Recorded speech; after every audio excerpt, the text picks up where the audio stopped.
Merci à tous d'être présents. Et donc, si on se retrouve aujourd'hui, c'est pour lancer la coordination régionale des transferts néonatals, enfin, du moins pour vous présenter le fonctionnement opérationnel de cette organisation qui va débuter dès le 15 juin 2026, à savoir dans moins de 2 semaines.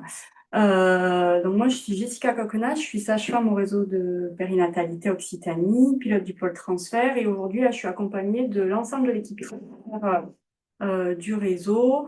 On est 7 sages-femmes. Voilà, on va faire un tour de table rapide, si vous m'entendez bien. On peut. On peut. Eh Ouais. bien, donc, bonjour, Marjorie Botts, sage-femme à l'équipe transfert également. Delphine, sage-femme à l'équipe transfert également. Lucie Roy, sage-femme à l'équipe transfert sur le site de Montpellier. Véronique Morel, sage-femme à l'équipe transfert sur le site de Montpellier. Marc, sage-femme sur le pôle transfert. Anne-Sophie, sage-femme sur l'équipe transfert également sur le site de Toulouse. Voilà, donc on est les 7 sages-femmes de l'équipe transfert présente et on a également présent aujourd'hui le docteur Fabien Thierry. Oui, voilà, Fabien Thierry, je suis pédiatre RPO et j'accompagne Jessica et toute l'équipe, bien entendu, pour la mise en place de ces transferts postnataux. Et je travaille aussi au SME pédiatrique par ailleurs dans mon activité en CHU. Et Madame Laura Fabre, qui est la directrice du RPO. Voilà, tout à fait, tout est dit. Bonjour à tous. Donc, comme je le disais en introduction, l'objectif, c'est de vous présenter le fonctionnement de la future coordination régionale des transferts maternels et néonataux, donc qui va ouvrir dans moins de 2 semaines. Ça va être très concret et très opérationnel aujourd'hui, hein. C'est pour vous informer de savoir quand solliciter les sages-femmes de transfert, comment est-ce qu'il fonctionnera, ce que ça changera dans l'organisation quotidienne des transferts.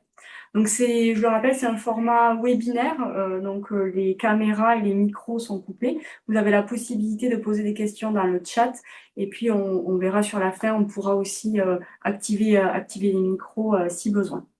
Donc n'hésitez surtout pas à poser des questions dans le chat. Donc, pourquoi faire évoluer l'organisation actuelle des transferts? Aujourd'hui, les équipes des maternités et de néonates font face à des recherches de places qui peuvent être chronophages, hein, qui engendrent souvent des appels multiples, avec une visibilité partielle des capacités de disponibilité des lits et des situations de tension, ce qui engendre une forte mobilisation du temps médical et paramédical. L'objectif de la mise en place de la coordination des transferts nouveau-nés en complément des transferts maternels, ça vise à simplifier l'accès aux ressources adaptées et sécuriser les parcours. Voilà,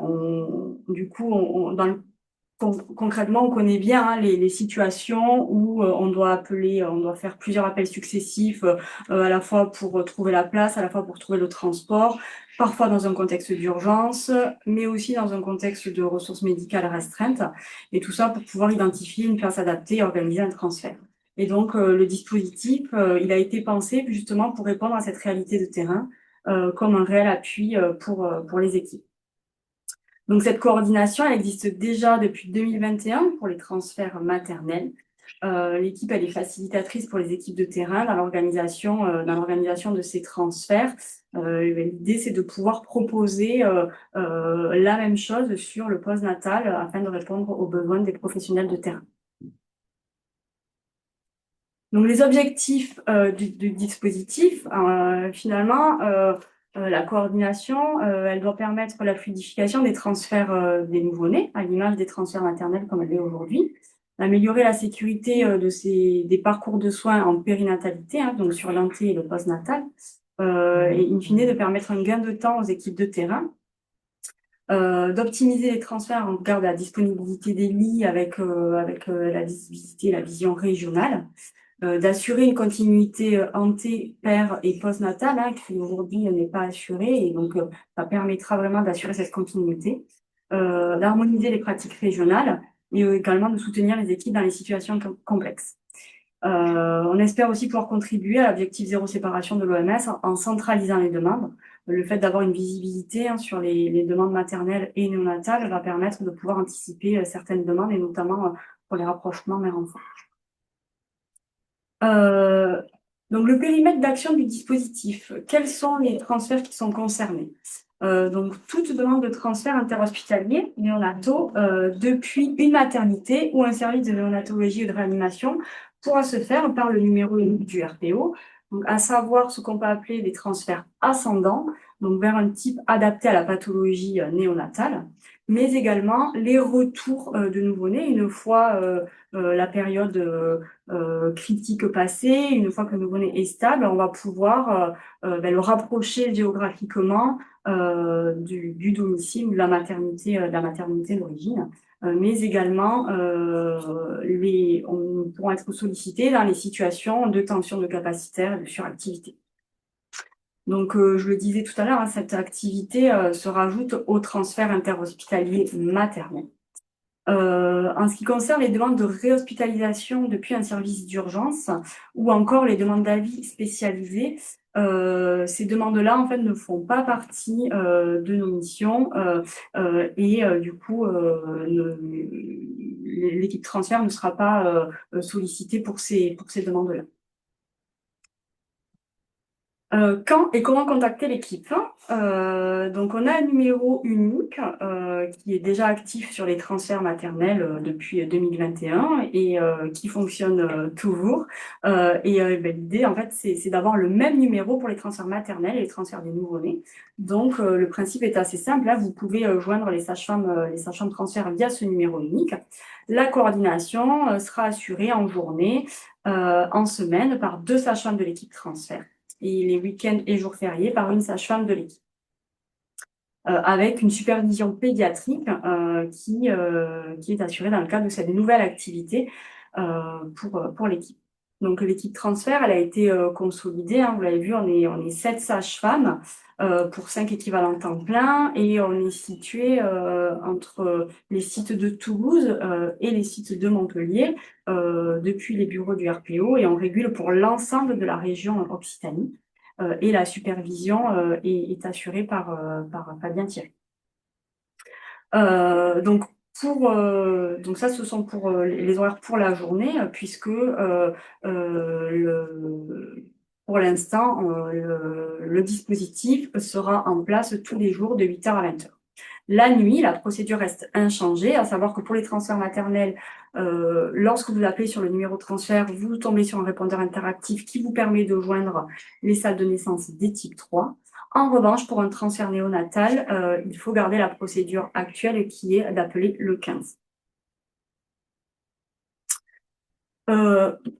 Juste pour rappel, notre région, donc la région Occitanie, une région vaste, un peu plus de 50 000 naissances en 2025, donc qui comporte 38 maternités avec 4 types 3, 6 types 2B, 17 de A, 11 type 1, une hétérogénéité et des fonctionnements en fait, qui répondent à certaines spécificités territoriales. Et le fait d'avoir une centralisation permet aussi à l'équipe en fait, de connaître ses spécificités territoriales et donc de pouvoir s'adapter à des fonctionnements qui sont bien spécifiques. Le process d'appel est simplifié finalement, c'est vraiment l'objectif. C'est lorsqu'un pédiatre a besoin de transférer un nouveau-né, l'idée c'est qu'il ait un numéro à composer et il peut joindre la sage-femme de transfert. La sage-femme, du coup, reçoit un appel pour une demande de transfert de nouveau-né. Elle prend les informations médicales nécessaires pour pouvoir orienter au mieux ce nouveau-né et elle met en conférence téléphonique d'emblée avec des pédiatres de réanimation ou du sport pédiatrique en fonction de la demande et de l'urgence. Une fois l'accord médical obtenu, la sage-femme se met en lien, le cas échéant, avec le SMUR pédiatrique pour déclencher le vecteur. Et une fois la place trouvée, elle s'assure du bon déroulement de l'intervention et du suivi du nouveau-né. Alors, concernant le suivi du nouveau-né, l'objectif, c'est de connaître l'évolution du nouveau-né et aussi de savoir quel est son devenir. Et le fait de réaliser ce suivi, ça permettra aussi probablement une certaine anticipation sur l'organisation de ces retours des nouveau-nés. On avait une question sur le week-end et le jour férié, Oui. et donc Pardon, oui, bien sûr. Les week-ends et jours fériés seront assurés. La coordination est également assurée par une sage-femme qui sera là de 8h à 20h. Tout à fait. On voulait faire un focus sur les vecteurs puisque il existe plusieurs types de transports en fonction de la stabilité du nouveau-né, de sa stabilité clinique, du poids, du terme et de l'âge. Donc, il existe des transports médicalisés, paramédicalisés, non médicalisés. Pour les transports médicalisés, ils sont réalisés par les SMUR locaux ou les SMUR pédiatriques. Les transferts paramédicalisés, ou ce qu'on peut appeler T2IH, relèvent le plus souvent de missions SMUR. Pour ces deux types de vecteurs, et notamment quand les T2IH relèvent de la mission SMUR, le déclenchement du vecteur de transport pourra se faire par la sage-femme transfert. Et le choix du vecteur se fera à l'appréciation des pédiatres demandeurs, receveurs et ou du SMUR en fonction de la pathologie néonatale et de l'état de l'enfant. Pour les transferts non médicalisés ou ce qu'on peut appeler les TIH, donc ce type de vecteur-là est réservé aux nouveau-nés qui sont stables, qui sont nés à terme, de bon poids. Et donc c'est souvent pour les retours que ces transports-là sont réservés. Ces transferts sont soumis à l'article 80 relatif au transport sanitaire et chaque établissement en fait conventionne avec une société d'ambulance privée qui devra être contactée par l'établissement demandeur pour réaliser tout ce transfert. Toutefois, on est bien conscient des difficultés à trouver des vecteurs. Si l'équipe demandeuse se trouve en difficulté pour obtenir un vecteur disponible, les sages-femmes de l'équipe transfert pourront être sollicités et se rendre disponibles en se mettant en lien avec le SAMU départemental en question pour essayer de trouver une solution devant cette situation. Donc voilà, c'était important pour nous de rappeler cela. Voilà, bien distinguer les transferts médicalisés, paramédicalisés et non médicalisés.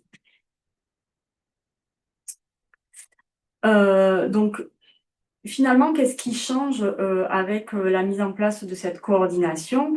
Avant, de multiples appels étaient souvent nécessaires pour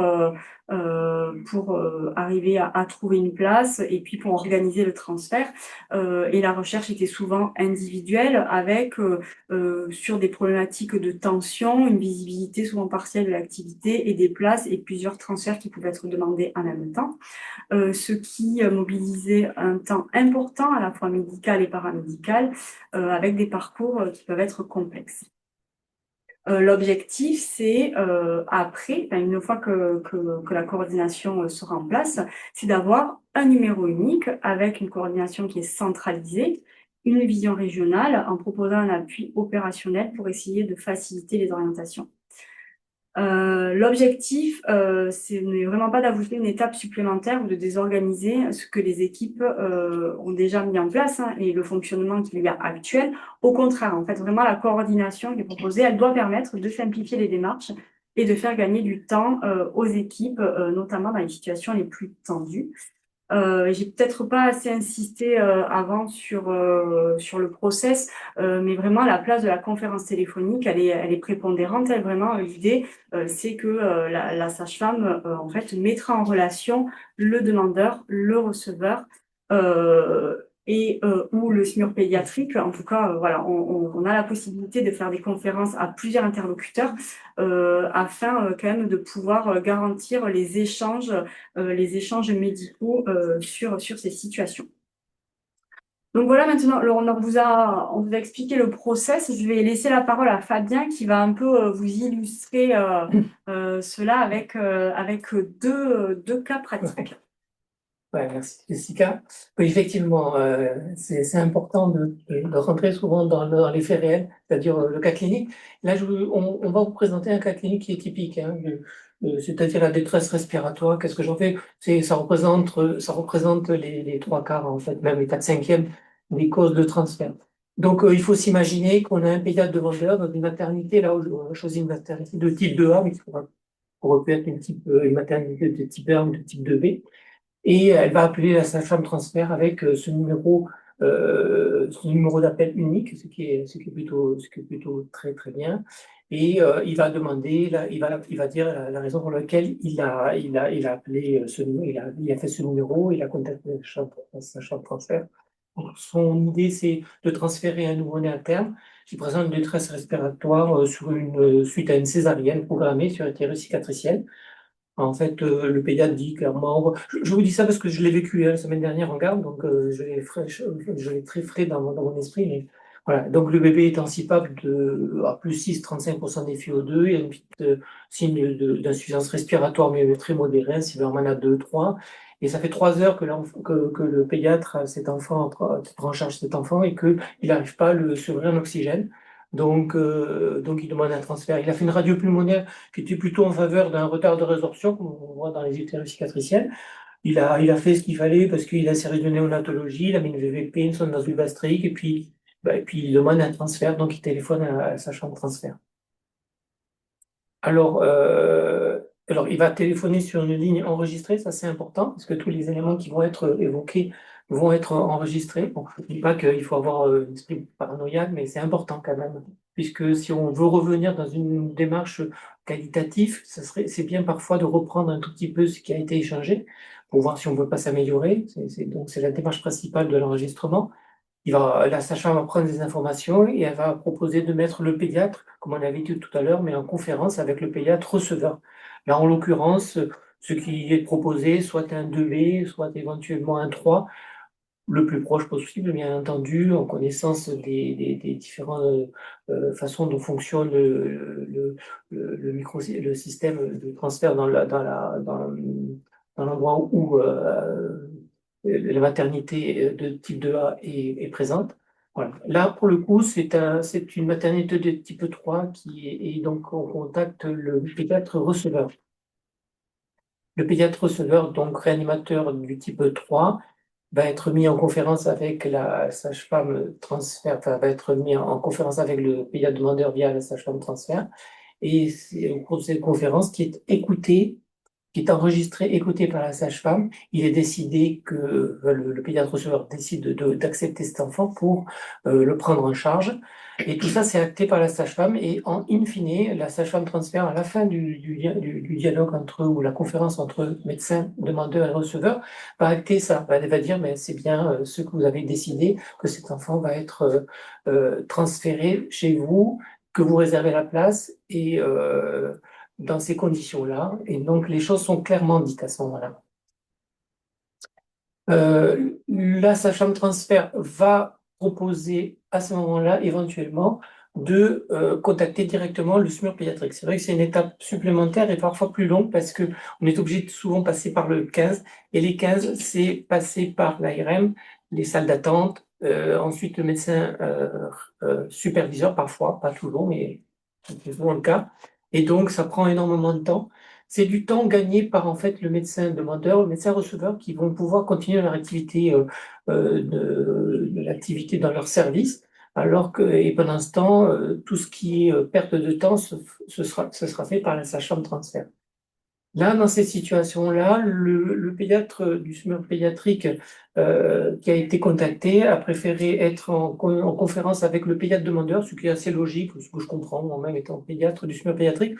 Souvent, même si je fais confiance à la sage-femme transfert, elle me donne des informations, même si je sais que le pédiatre receveur du type 3 a eu les informations, toutes les informations nécessaires, je préfère avoir mon propre avis. Donc, la sage-femme transfert va mettre en conférence le pédiatre du SMUR pédiatrique et le pédiatre de l'établissement demandeur. Et là, de nouveau, une conférence, enregistrement, prise de décision et surtout, la sage-femme transfert va acter le départ du SMUR pédiatrique. Elle ne va pas déclencher forcément les moyens. Ça, c'est plutôt le pédiatre du SMUR pédiatrique qui va choisir son propre moyen et qui va voir avec le médecin superviseur et surtout le gestionnaire des moyens. Vous savez, il y a des ARM, des personnes qui sont dédiées aux moyens qu'on utilise pour le transfert. Le pédiatre, ensuite, alors ça, c'est pas forcément acté dans la procédure, mais je trouve que c'est intéressant et on va le faire, essayer de le faire passer auprès des pédiatres, des SMUR pédiatriques. C'est intéressant que eux-mêmes puissent rappeler à sage-femme transfert pour leur dire que ils ont fini, enfin ils ont pris en charge l'enfant, ils ont fait les actions qu'ils avaient à faire et que l'enfant est stabilisé ou pas. Hein, recontacter le pédiatre receveur pour lui dire que ce qu'ils ont fait sur place, les actes qui ont été faits, l'état de l'enfant au moment du départ et l'heure d'arrivée approximative. Et ça peut être que la sage-femme transfert peut le faire. Mais c'est pas forcément acté vraiment dans le processus, mais ça serait intéressant. Voilà. Donc là, on vous a parlé d'un transfert ascendant avec une histoire qui se termine enfin, qui évolue plutôt bien, avec un bébé qui va arriver à bon port en type 3 et qui sera, c'est un truc assez classique sur les retards de résorption, qui sera sortant au bout de 48 heures. Là, sur le dossier qu'on vous a pris, c'est un enfant qui s'est stabilisé en fait en lunette au débit à 21%, avec 6 litres par minute en débit. Et il a décidé, bon, pas le faire repartir directement chez sa maman, donc il a décidé de le retransférer vers la maternité d'origine. Donc c'est pour ça que je vous dis le cas clinique numéro 2, c'est la suite du cas clinique numéro 1. En fait, c'est le médecin de type 3 qui appelle la sage-femme transfert pour redescendre l'enfant dans son maternité d'origine. Donc la sage-femme elle-même va prendre contact avec le pédiatre de la maternité d'origine pour qu'il l'accepte dans sa néonatologie. Et tout ça est bien sûr toujours à chaque fois est enregistré. Et ensuite, une fois qu'il y a l'acceptation de cet enfant dans la maternité d'origine, la sage-femme transfert va téléphoner à la puéricultrice du SMUR pédiatrique la plupart du temps, qui va organiser, puisque c'est un transport qui n'est pas urgent, mais va organiser donc pour le lendemain un transfert, un T2IA, qu'on appelle un transfert paramédicalisé, de retour vers la maternité d'origine. Et globalement, ça se termine tout ça très bien parce que le bébé est sevré de ses lunettes au début en 48 heures et retour à domicile avec un sevrage complet et donc une histoire qui se passe bien. Et tout ça grâce à la sage-femme transfert. Enfin, surtout, Non. mais enfin, en tout cas, l'idée, c'est voilà, d'être facilitant dans l'organisation de ces transferts. C'est vraiment l'objectif. Donc voilà, c'était important pour nous d'essayer de vous illustrer par deux petits cas cliniques, voilà, parce que ça rend un petit peu plus concret finalement la mise en place de ces transferts. Les choses, elles s'affineront hein, aussi avec le temps. Donc la date d'ouverture, je le disais tout à l'heure, donc c'est le lundi 15 juin à partir de 8 heures du matin. Et donc on va fonctionner en journée de 8 heures à 20 heures tous les jours. Donc sur cette phase de lancement, l'équipe sera renforcée donc sur toute la première semaine et aussi sur les premiers week-ends. Voilà, c'est une nouvelle activité pour nous qui se surajoute au transfert maternel. Voilà, on connaît aussi l'obstétrique avec ses moments calmes, mais aussi ses gros pics de suractivité. Et donc voilà, c'est important pour nous voilà, d'avoir quand même une équipe renforcée et puis d'avoir aussi vos retours sur finalement ces premières demandes, sur la mise en place de ces transferts. Donc ce travail-là qui a été fait, il a été pensé avec les professionnels, enfin, des groupes de travail, et on a aussi travaillé sur des ressources et des outils qui seront disponibles pour essayer de faciliter l'organisation de ces transferts. Donc ça, c'est une fiche interactive qui sera à disposition sur laquelle en fait vous pourrez accéder aux documents qui sont énumérés ici même, avec le QR code aussi qui peut vous donner accès à ces documents. Donc tout d'abord, la fiche avec le numéro des transferts, elle a déjà été distribuée, mais ça vous permet en fait d'avoir une affiche que vous pouvez mettre à proximité des équipes paramédicales et médicales dans les salles de soins pour que les équipes puissent connaître le numéro et qui rappelle aussi du coup, la procédure. On a créé des procédures transfert du nouveau-né. Donc en fait, il y a deux procédures. Une procédure plutôt sur le transfert qu'on appelle ascendant, le transfert urgent, et la procédure retour. Donc là aussi, ça c'est accessible, ça sera accessible ici même.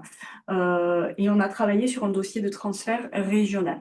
Alors l'idée du dossier de transfert régional, c'est c'est déjà de pouvoir proposer quelque chose, puisque certains établissements n'utilisent pas forcément de dossier de transfert, n'ont pas forcément de courrier de courrier de transfert. Donc on a pensé à un dossier qui soit en PDF remplissable. Au moins, ça permet de pouvoir le remplir directement depuis un ordinateur. Il est aussi possible de l'imprimer et de le remplir à la main. Il suit vraiment l'algorithme, il déroule l'algorithme de prise en charge du nouveau-né. Voilà. Donc, il y a des notions en fait voilà, qui sont dans la prise en charge, mais c'est vrai que ce dossier peut être exhaustif, peut-être même un peu trop exhaustif. Voilà, l'idée c'était de pouvoir proposer quelque chose. On verra à terme si ce dossier sera utilisé ou pas. Il y a certains établissements qui se sont déjà emparés de ce dossier et qui commencent à l'intégrer au sein, dans leur logiciel métier.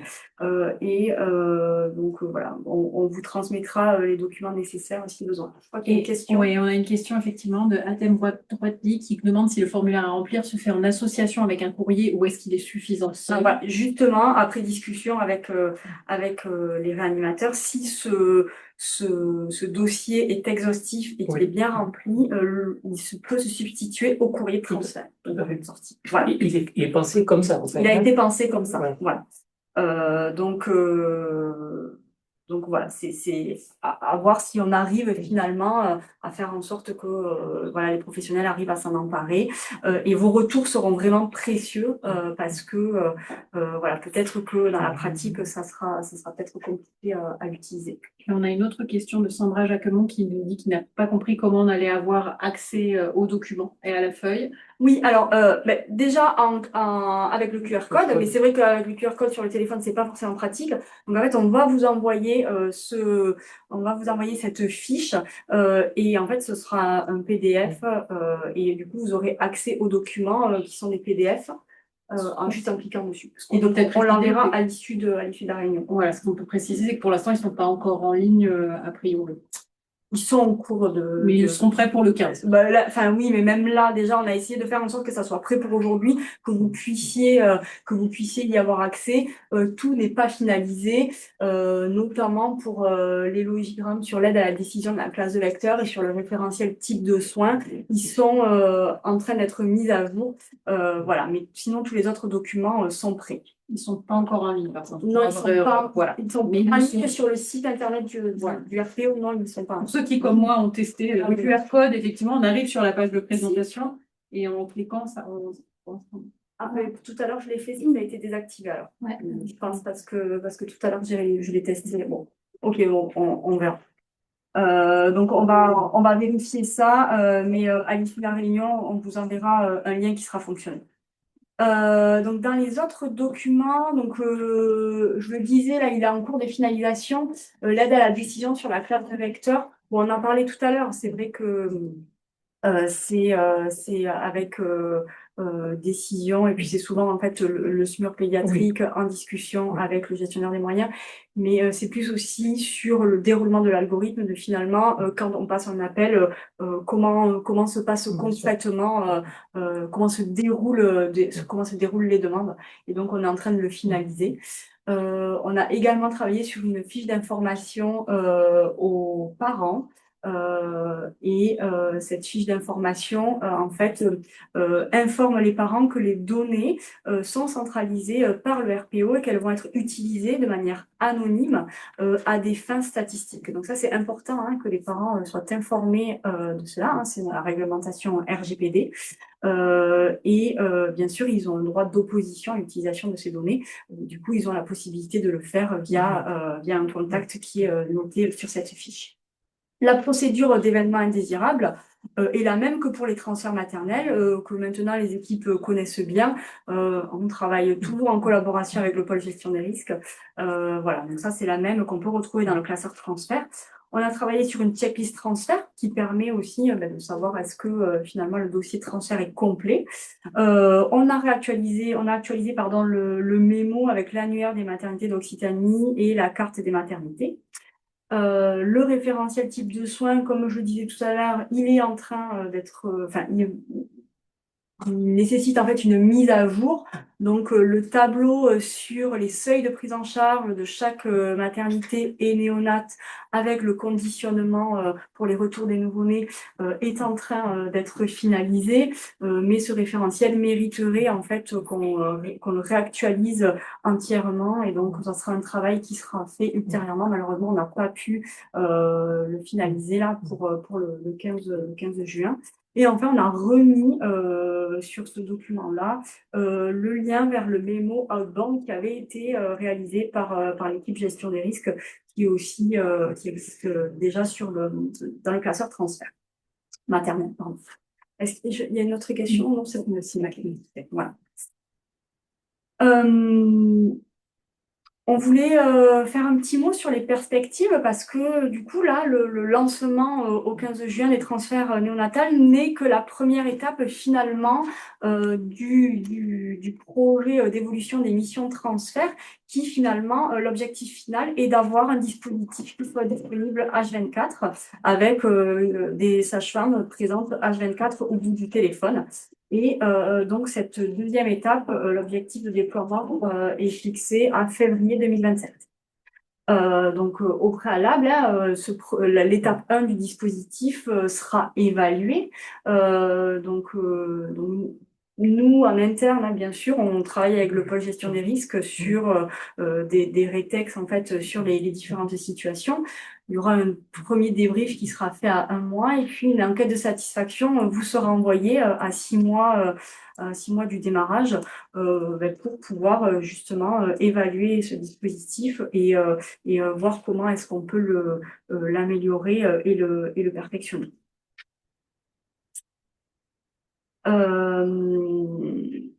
Du coup, nous avons fait le tour finalement de ce que nous voulions vous présenter. Donc, ce dispositif, hein, l'idée c'était de le construire avec des professionnels. On a rencontré quasiment là tous les établissements par des réunions, soit de manière individuelle, soit par bassin de naissance. Mais également, on a pu construire ces procédures, le dossier de transfert avec les professionnels. Vraiment, l'objectif de ce dispositif est d'essayer de simplifier l'organisation de ces transferts et d'être facilitant et d'être un appui pour les équipes sur le terrain. Et ça s'inscrit dans une dynamique régionale collaborative. Donc voilà, nous on compte sur votre participation et on compte aussi sur vos retours qui seront très importants pour nous pour faire vivre ce dispositif dès son ouverture, donc à partir du 15 juin. Donc je vous remercie, on en a fini pour la présentation. Maintenant, on peut laisser la place aux questions. S'il y en a, donc vous pouvez soit lever la main et on peut vous donner la parole, ou soit poser des questions directement dans le chat.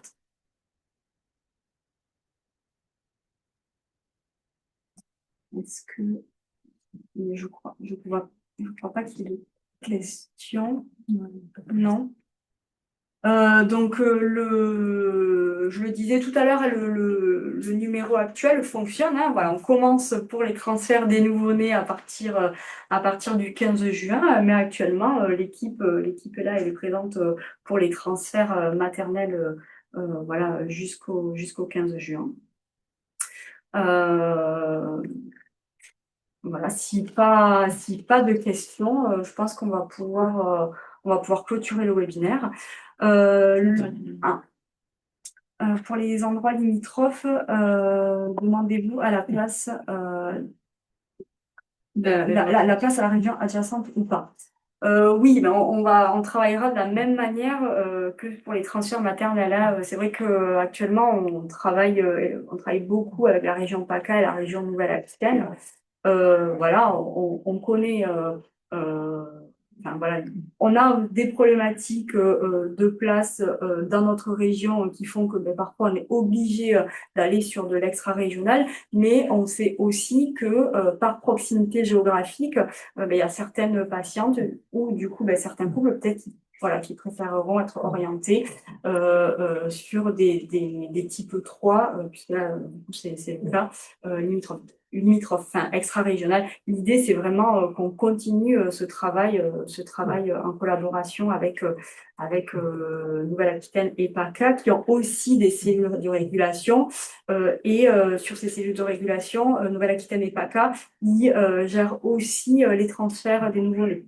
Voilà, donc en fait, là aussi, hein, c'est vraiment, finalement, voilà, on va pouvoir, c'est plutôt nous, en fait, qui allons un peu vers eux, leur fonctionnement, ils sont déjà sur la gestion des transferts maternels et néonatals. Après, pour aller un peu enfin, dans ce sens de ce que tu dis, c'est-à-dire une bonne coopération avec les régions limitrophes, mais aussi limiter au maximum tout ce qui est hors région, puisqu'on a une Éloigné. région qui est très bien dotée, quand même, avec 4 types 3 quand même, certaines spécialités à haute valeur ajoutée, donc des équipes qui sont extrêmement polyvalentes et surtout pointues sur beaucoup de domaines. Donc on est une région avec des forces, avec de grandes forces en matière de néonatologie. On a du capacitaire, on est capable d'augmenter ce capacitaire. Donc, je crois que l'idée de faire du hors-région, pour moi, doit être quelque chose d'exceptionnel, vraiment d'exceptionnel. Travailler en bonne coordination avec nos collègues limitrophes des autres régions, oui, mais il faut que ce soit vraiment l'exception.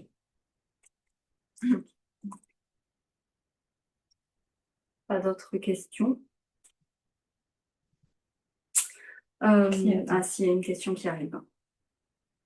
Pour la demande, une fois que le pédiatre a été mis en relation avec le pédiatre receveur, pourquoi doit-il de nouveau être mis en relation avec le SMUR pédiatrique en systématique? Alors là, c'est les organisations hein, qui sont déjà en place et ça va être aussi à la demande du SMUR pédiatrique. En fait, le pédiatre du SMUR pédiatrique doit finalement savoir finalement quel nouveau-né il va devoir prendre en charge, dans quel état il est et aussi pour lui s'organiser sur quel matériel il prend. Enfin, c'est très pratico-pratique, hein, mais en fait, sur quoi est-ce qu'il part, quel matériel il doit prendre et finalement voilà vers où est-ce qu'il va il va l'orienter. Alors a priori si c'est sur une place un petit peu 3 en réanimation il n'y a pas de souci hein, mais donc, voilà donc c'est des habitudes qui sont déjà là et qui fonctionnent bien. Peut-être qu'avec le temps les choses évolueront mais en tout cas dans un premier temps on va rester sur un fonctionnement qui est celui-ci. Et le vecteur, oui, bien sûr, tout à fait. Merci Marc. Et aussi de savoir finalement quel vecteur sera choisi pour transporter le nouveau-né. Comme on avait dit à d'autres réunions, c'est que la sécurité, c'est pas la sage-femme transfert. La sécurité, c'est le pédiatre sur place, c'est le pédiatre du SMUR pédiatrique qui assure le transfert de l'enfant. Puis ensuite, il va déposer l'enfant. Et là, il y aura les suites de soins. Mais la sécurité, c'est le pédiatre sur place et le pédiatre du SMUR pédiatrique. Et ce sont eux qui décident. Ils décident de tout. Je dirais, ils décident de la destination, ils décident du moyen de transport. De quel type, comment on va prendre en charge cet enfant, quelle thérapeutique on peut mettre en place. Tout ça, c'est décidé lors des mises en conférence. On ne peut pas s'exonérer de la mise en conférence à 2 temps, je pense. Le premier temps, c'est l'acceptation de l'enfant dans son service, parce qu'il y a quelqu'un, un pédiatre, qui va recevoir cet enfant. Et le pédiatre qui va le recevoir, il veut savoir comment il est. Est-ce qu'il a besoin, par exemple, c'est bête comme chose, mais il y a une asphyxie, est-ce qu'il va falloir que je prépare un box pour faire de l'hypothermie? Il a besoin de le savoir et de le discuter, parce que parfois, le pédiatre sur place n'y pense pas, lui, carrément. Donc, il a besoin de ça.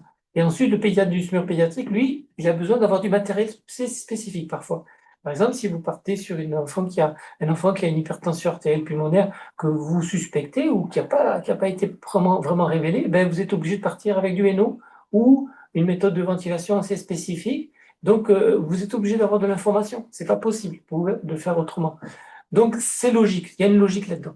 Après, dans un futur, on peut imaginer que le niveau je dirais, d'entente entre les trois intervenants, receveurs, smuristes, le médecin qui demande le transfert, tout ça se fait en bonne entente et avec des habitudes qui seront mises en place avec la sage-femme de transfert, ça sera plus simple, c'est possible. Mais pour l'instant, je crois qu'on ne peut pas s'exonérer de ça. La remarque, c'est que le pédiatre demandeur, finalement, doit Oui. répéter la même chose deux fois. Et donc, est évoqué le fait de faire une conférence en direct avec le potentiel receveur et le SMUR pédiatrique.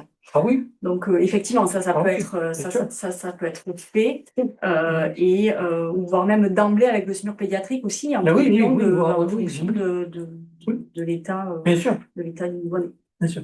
Mais il est logique que, assurant la sécurité et ayant quelques caractéristiques sur la prise en charge de certains enfants, il est nécessaire d'avoir de l'information en direct. En direct. Voilà. Mais il y a un gain de temps, il faut dire ce qui est. Voilà, sachant, il y aura un gain de temps.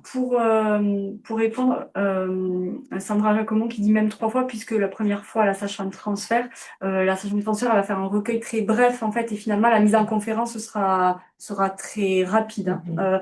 On n'est pas tout à fait sur le même modèle que sur les transferts maternels, vraiment. Et donc, du coup, la mise en conférence se fera pratiquement d'emblée, en fait. Voilà. On a une question sur les outborn, appel systématique de la cellule transfert avant l'accouchement et ou après naissance, conditionnement de l'enfant. Alors, c'est déjà le cas en fait. Hein, on est déjà appelé, alors pas en systématique, mais on est quand même souvent appelé sur les demandes de transfert parce que finalement, enfin pour les demandes d'outbound, pardon, parce que finalement c'est de poser la contre-indication qui est parfois un petit peu compliquée. Donc c'est le fait de passer par l'équipe transfert permet d'acter le fait qu'on on pose, enfin voilà, qu'une contre-indication est posée. À ce moment-là, c'est vrai que nous, on avait connaissance de la contre-indication au transfert et puis finalement, ça s'arrêtait là et on ne faisait pas grand-chose derrière. Alors que là, ça permettra de faire un appel au SMUR pédiatrique. Je rappelle que la volonté du SMUR pédiatrique 34, hein, c'est de pouvoir essayer autant que possible de pouvoir être déclenché en anténatal. Donc du coup, c'est plutôt avant l'accouchement plutôt qu'après la naissance.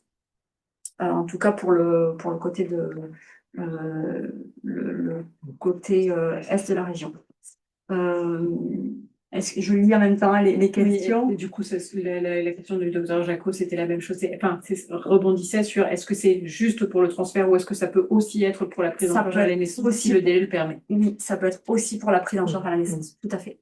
Après, il faut de la subtilité, pas en tant que SMURPED, non pas avec Léo, là. Il faut de la subtilité parce que, effectivement, on ne peut pas bloquer un SMUR pédiatrique 2, 3, 4 heures en hélicoptère, c'est pas possible. Ça, si vous partez en hélicoptère pour aller plus vite, c'est pas possible. Donc, il faut avoir et là, il y a une bonne entente entre l'équipe obstétrico-pédiatrique sur place qui va nous donner, et puis bien sûr la femme, la sage-femme transfert, qui a son expérience, qui va dire bon, c'est le bon moment, c'est le top pour envisager que le pédiatre arrive au bon moment.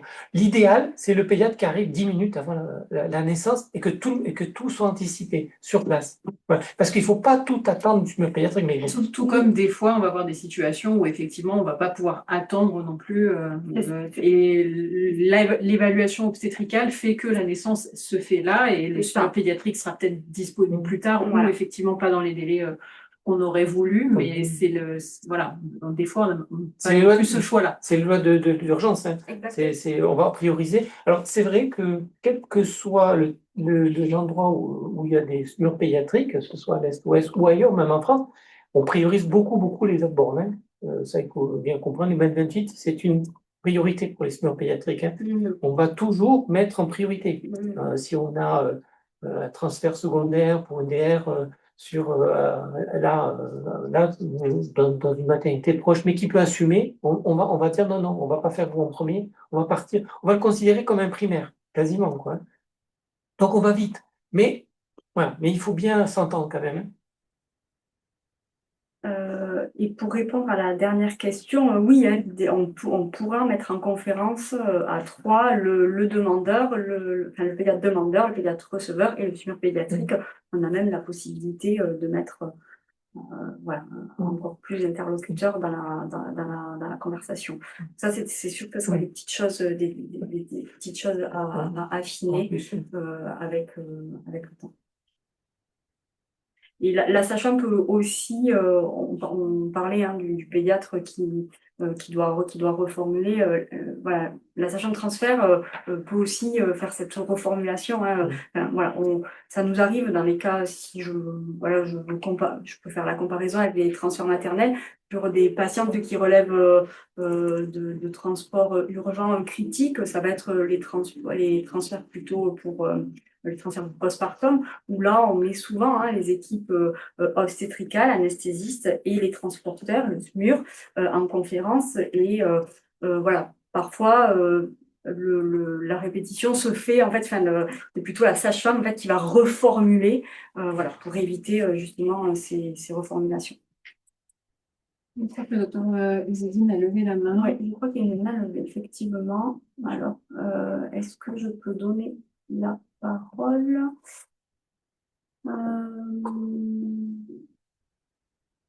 docteur Isadine Ntwapia, vous avez la parole si vous voulez. Vous aviez la main levée.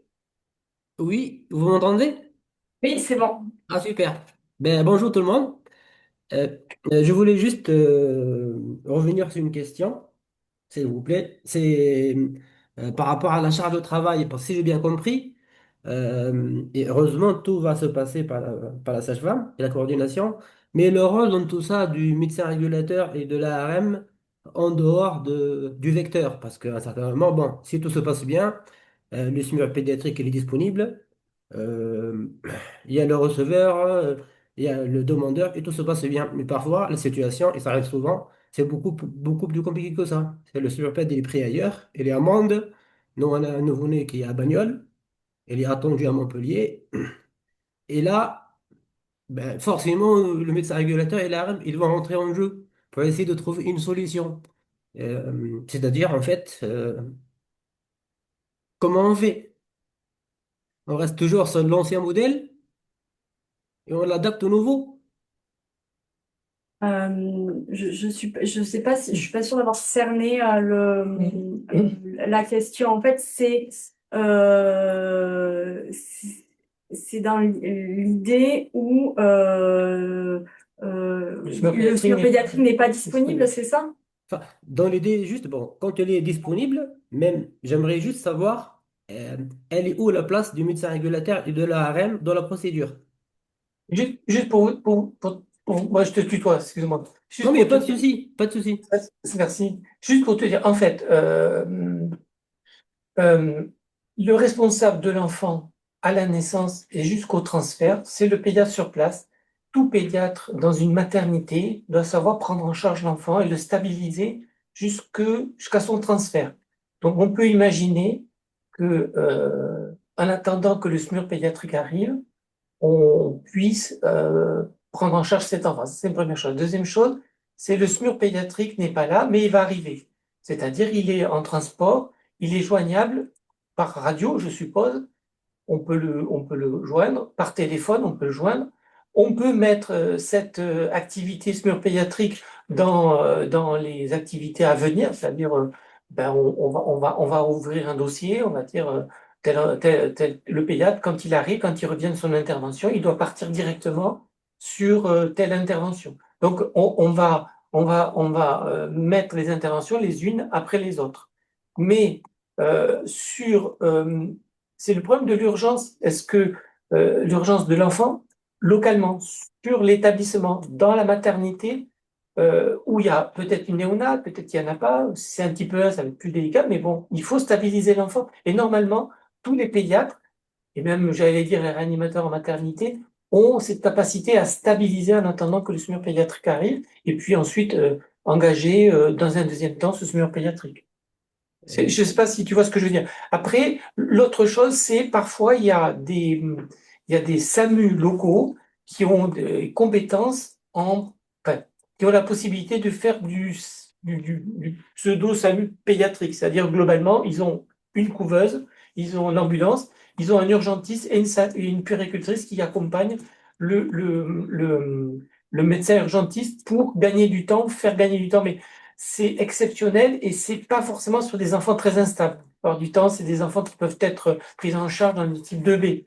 Mais tout enfant qui va aller en type 3 parce qu'il est instable ou extrême prématuré, c'est le SMUR pédiatrique. Les SMUR pédiatriques, ben voilà, il y a parfois il y a du temps d'attente, mais normalement, tous les pédiatres doivent stabiliser les enfants dans les maternités. Mm.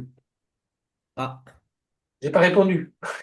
Non, non, si, mais en fait, théoriquement, c'est trop beau, mais la vérité, non. Ah Parce oui, que oui, je suis d'accord. Alors, je suis d'accord avec toi. Alors moi, là, j'en fais du SMUR, ça fait 30 ans. Je suis oui, anesthésiste, je fais des SMUR pédiatriques aussi. Mais tout le monde n'a pas les mêmes compétences, on le sait très bien. Et tous les pédiatres des hôpitaux périphériques et des cliniques privées, tout ce qu'ils savent faire, c'est venez vite, venez vite. Et là, quand vous êtes disponible, c'est parfait. Nous, on a la chance d'avoir une équipe de réa néonat anime exceptionnelle qui nous aide énormément. Parce qu'imaginez, vous êtes à Mende, on a une détresse respiratoire à la PGS. Forcément, c'est un néonat de Nîmes qui va venir. C'est que logique, parce qu'en 15 minutes, l'affaire est réglée. Le problème se pose, c'est surtout dans les maternités qui sont plus ou moins lointaines, avec des compétences. Je ne suis pas là pour les juger, hein, loin de là. Moi, je ne suis pas réa néonate, hein, mais je ne suis pas pédiatre non plus. Mais on est confronté à beaucoup de difficultés entre. Parce que, franchement, mon souhait, c'est un jour, on arrive à doubler le SMUR, avoir un autre SMUR pédiatrique dans la région. Voilà. Voilà, bon, alors on est là, nous, pour essayer oui. de faciliter ces transferts, mais effectivement, on va pas pouvoir doubler l'équipe des SMUR pédiatriques. Voilà. Mais il faut être Non. optimiste un jour. Oui, oui. Oui, mais en tout cas, voilà. Mais non, mais en tout cas, là, l'objectif de la mise en place de la coordination, c'est malheureusement pas de pouvoir doubler les SMUR Oui, pédiatriques. C'est au mais vous moins savez. d'essayer de faciliter de cette coordination parce que justement, on sent que enfin, c'est parfois pas fluide parce que toutes ces des problématiques Bien ont sûr, été bien sûr. évoquées de Alors, voilà, il y a trois enfin, deux SMUR pédiatriques avec mhm, bien sûr. un plutôt enroulé sur le 30 et sur la grande région qu'on est. Et bon, il faut se dire que l'activité d'un SMUR pédiatrique en néonatologie, elle est pas si tendue que ça. C'est-à-dire que s'il y a pas de primaire, nous on fait enfin, Montpellier et Toulouse, on fait des primaires qui en fait qui étoffent notre activité. Mais l'activité de néonatologie a beaucoup diminué ces dernières années avec la montée en compétence des établissements et surtout la mise à disposition de systèmes de ventilation qui permettent de stabiliser très vite et parfois de guérir l'enfant. Donc, en fait, on ne peut pas augmenter autant que ça les SMUR pédiatriques parce qu'il y aura un problème d'activité. Voilà. Par contre, et c'est le problème, c'est quand ça va mal, ça va mal. Tu le sais très bien. C'est que tu SMUR, moi aussi, ça fait 30 ans que je fais des SMUR, mais quand ça va mal, ça va mal. Et là, on veut tout de suite quelqu'un d'hyper compétent qui transporte rapidement votre enfant. Mais c'est pas la loi, c'est plutôt l'exception. Et là, effectivement, il faut des gens compétents sur place, il faut des gens compétents en SMUR pédiatrie, il faut des gens compétents. Mais on a tout ça dans notre région. Je te jure, moi, j'en vois que des gens très compétents. Nos sages-femmes transfert sont hyper compétentes, les pédiatres sont hyper compétents. Moi, je vois que ça. Moi, je dirais, je suis moins pessimiste que toi. Très bien. Du coup, on va rester peut-être sur ce Oui. message optimiste. Il est tout à l'heure 58, on avait dit voilà, que ça durerait 1 heure. Pour information, le webinaire là est enregistré. On va mettre en ligne rapidement le replay. On va vous le diffuser pour que vous puissiez faire passer l'information à vos équipes. Il y a Une une dernière petite question, oui. Qui préviendra le SAMU du département demandeur de l'arrivée du SMUR pédiatrique, surtout pour la pause de l'héliSMUR? Ah oui, donc Oui, c'est c'est le 30, ça. C'est le 30, c'est nous.